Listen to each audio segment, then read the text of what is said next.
Hi, I'm Anthony Ganino, and this is your Building Curiosity Update.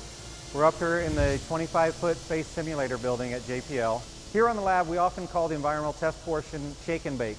We just got out of vibration testing, which is the shake portion, and now we're moving on to the bake portion, which would be our thermal vacuum testing.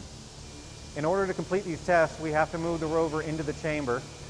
We do that with a series of lifts and lower it onto some ground support equipment that was previously installed into the chamber. You can see beyond this plastic shield, the rover is being worked on by our technicians to get it ready for thermal tests.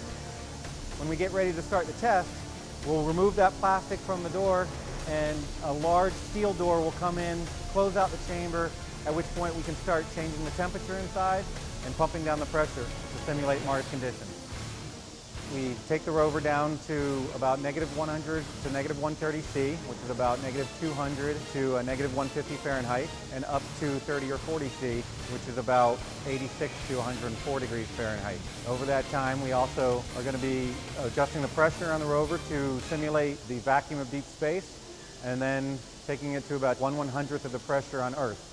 We only get one chance to get on Mars and drive this vehicle around. So we want to put it in the harsh environment that it's going to see and make sure that not only do all the instruments function, but all of the temperatures that we expect to see on the vehicle are accurate to what we've modeled and planned.